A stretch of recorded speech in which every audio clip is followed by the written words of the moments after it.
Now the serpent was more subtle than any beast of the field which the Lord God had made. And he said unto the woman, Yea, hath God said, Ye shall not eat of every tree of the garden. I like this. This is, I can't remember who did the etching now. Who is it? Doré, yeah, Doré, exactly. Doré did etchings for Paradise Lost that are absolutely remarkable. And this is Satan, and this is the snake here. And of course, in the Genesis story, Satan is weirdly associated with the snake. And I'll tell you, that's a tough one to sort out, because in the story of Adam and Eve, there's no indication whatsoever that the serpent who tempts Eve is also Satan, the author of all evil. And how in the world those two stories got tangled together, well, I think I figured that out, and I'm going to tell you that tonight, but it took a very long time to figure it out. And it's so bloody brilliant. I just can't believe that people figured it out. It's so unbelievably, spectacularly brilliant. And that's an intimation of that idea, right? That there's a kinship between these two things. So anyways, the serpent's more subtle than any beast of the field. Subtle's an interesting word. This is from the Oxford English Dictionary. So, because we'll amplify the word a bit, this is what you do in Jungian dream interpretation, for example, is to kind of look at the connotations of the concepts that are associated with the dream. Subtle, of a person or animal, an action, behavior, crafty, cunning, sly, treacherous. So it's something that sort of sneaks along, right? It's not something that you really pick up on that easily. Of a look or glance, sly, furtive, surreptitious. Of a person, skillful, expert, clever. Of a work of art, mechanical device, cleverly made or designed, ingenious. Well, I think that's all fairly, all those terms so far are fairly well attributed to snakes. I mean, they are very cool things, and they are very well designed, and they're quite remarkable, and they're also very subtle. On the nature of or involving careful discrimination of fine points, difficult to understand and abstruse. Of a person, the mind, or intellectual activity characterized by wisdom or perceptiveness, discriminating, discerning, and shrewd. That's interesting because Milton's Satan is also the intellect. And you see that very often. It's so often the bad guy's an evil scientist, right? And there's something about, and you see the same thing in The Lion King with Scar. I mean, Scar's an intellect, an arrogant, deceitful intellect. There's nothing stupid about Scar. He's not wise. But he's the evil voice that's always whispering in the king's ear. And that's associated with the pride of the intellect. And the Catholics had warned humanity about the pride of the intellect for centuries. That's partly what produced somewhat of the schism between Catholicism and science, although that's much overstated if you look at the historical record. The idea was that the intellect has its own particular, it's a remarkable faculty. Let's say it's the highest angel in God's heavenly kingdom. That's the way that Milton portrayed it. But it's also the thing that can go most terribly wrong, because the intellect can become arrogant about its own existence and accomplishments, and it can fall in love with its own products. And that's what happens when you're ideologically possessed, because you end up with a dogma, like say a human constructed dogma in Solzhenitsyn's words, that possesses you completely, of which you believe is 100% right? So it eradicates the necessity for anything transcendent. And so that's the subtle element of the intellect that's associated symbolically with the snake in the Garden of Paradise. Of a feeling, sense, sensation, acute and keen, involving distinctions that are fine or delicate, especially to such an extent as to be difficult to discern or analyze, also almost imperceptible and elusive, having little thickness or breadth, thin, fine, subtle matter, now historical, rarefied matter, barely there at all.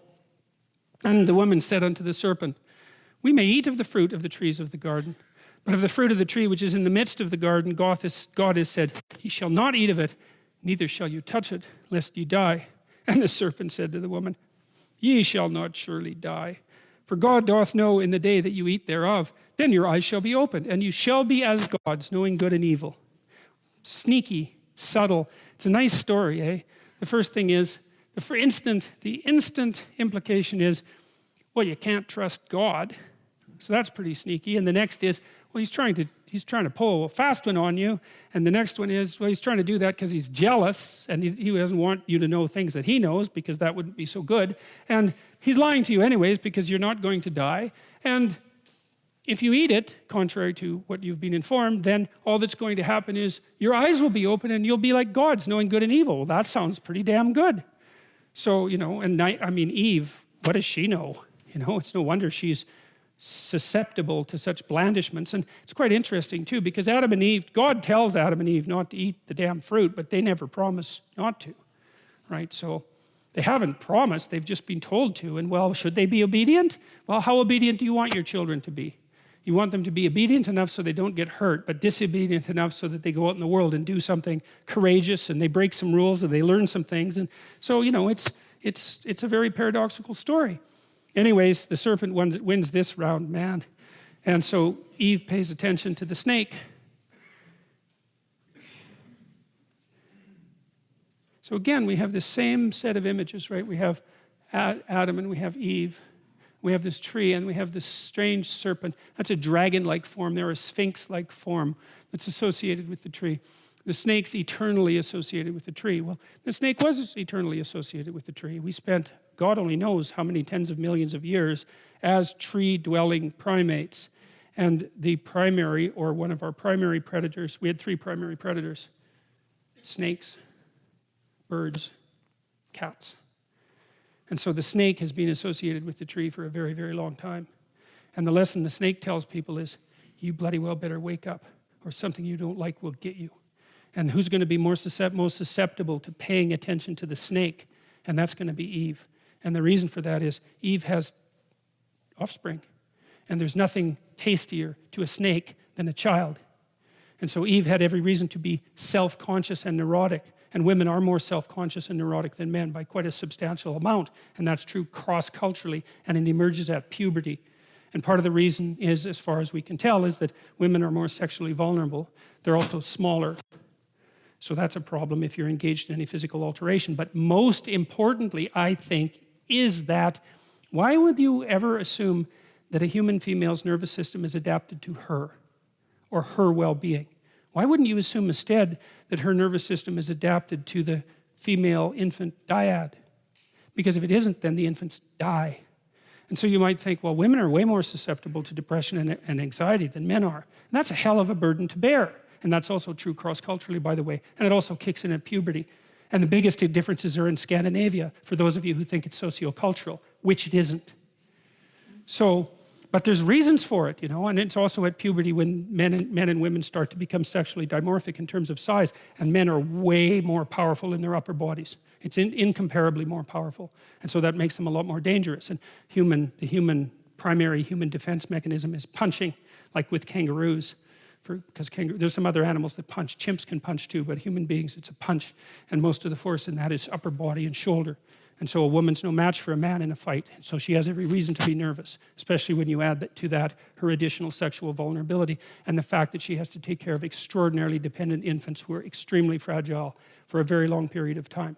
And so she had and women are more self-conscious than men. The empirical literature on that is clear. It's associated with trait neuroticism because self-consciousness is actually an unpleasant emotion. Who wants to be self-conscious? If I'm self-conscious on the stage talking to you, then all of a sudden I can't even talk to you. All I'm doing is thinking about me and all the things that are wrong with me, and I fall inside myself. It's like self-consciousness, although it's a great gift, let's say, is nothing pleasant. It's associated primarily with anxiety.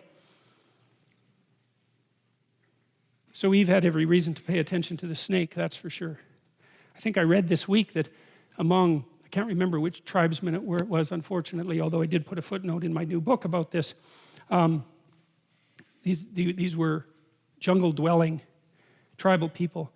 5% of the adults had been attacked by a python, and a substantial number of children had been killed by them. So snake predation was no joke. It shaped our evolutionary past, and still is no joke in many places. And so we're attuned to snakes. And the thing is, as Lynn Esbell pointed out, an anthropologist, we are really good at detecting the camouflage patterns of snakes, especially in the lower half of our visual field. And there's evidence that part of the reason that human beings have such acute vision, which means that our eyes opened, let's say, is because we co-evolved with snakes and we learned how to see them. And then the price we paid for seeing was that our brain grew, because you need a lot of brain to be able to see. And the consequence of our brain growing is one day we woke up and discovered the future. And the future is where all the snakes might live instead of where they live right now. So there's that. The same thing, and the same, so interesting, again, these images, you see, In this one, you have the specter of death in the tree with the snake and the fruit. Now, fruit is interesting too. I already made the case that there's a tight linkage between what you eat and information, right? A conceptual link as well as a practical link. But it's also the case that we can see colors. And the question is, why? And the answer is because we evolved to see ripe fruit. So in the story of Adam and Eve, human beings are given vision by the snake and the fruit. And that turns out to be correct. So isn't that something? And then you think, what role do women play in relationship to men? Well, first, they make them self-conscious. Let's not ever forget about that. Because I would say the primary role that women have in relationship to men is to make them self-conscious. And men don't precisely like that. There's nothing that will make a man more self-conscious than being rejected. And why? Because why is he rejected? Well, obviously, Mother Nature, in the guise of that particular woman, has said, you're not so bad for a friend, but there's no reason that your genetic material should propagate itself into the future.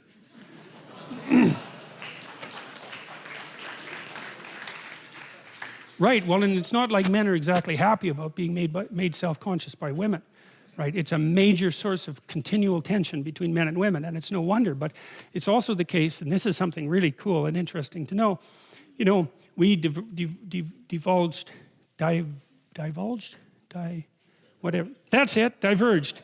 we diverged from the common ancestor between us and chimpanzees about 6 million years ago. Here's why, at least in part. Chimpanzee females are non-discriminant maters. They'll mate with any male. When they go into heat, which human females don't, when they go into heat, then any male is allowed access. Now the dominant males chase the subordinate males away. And so the dominant males are more likely to leave offspring, but it's not because of the female choice. It's not the case with human beings. Human females engage in hypergamy, and hypergamy is and this is also true cross-culturally, and it's also quite, it's just as extensive in Scandinavia. Not quite, there's a bit of attenuation, but not much. Women mate across and up dominance hierarchies. Men mate across and down. Okay, and that has to be the case because obviously it has to work that way. If one goes up, the other has to go down. The socioeconomic status of a woman is determines almost zero of her attractiveness towards a man. Whereas the socioeconomic status of a man is a major determinant of his attractiveness towards a woman. And it isn't his wealth either, because that's been tested. It's his capacity to generate and be productive and to share, because that beats the hell out of wealth. Wealth can disappear, right? But the capacity to be productive and share, that's a much more important element. And why not be chosen on the basis of that, especially because women have to have infants, and infants make the woman dependent, and the woman is just looking logically, rationally, and from an evolutionary perspective for someone who's useful enough to lend a hand. So women make intense demands on men, and it's no wonder. But the thing is that because women engaged in hypergamy, at least in part, we diverged quite rapidly from chimpanzees, because the selection pressure that women placed on men developed the entire species. Now there's two things that happened as far as I could tell. The men competed for competence, let's say. So the male hierarchy is a mechanism that pushes the best men to the top, virtually by definition, and then the effect of that is multiplied by the fact that women who are hypergamous peel from the top, and so that the males who are the most competent are much more likely to leave offspring, and that seemed to be what drove our cortical expansion, for example, which happened very, very rapidly over the course of evolutionary time.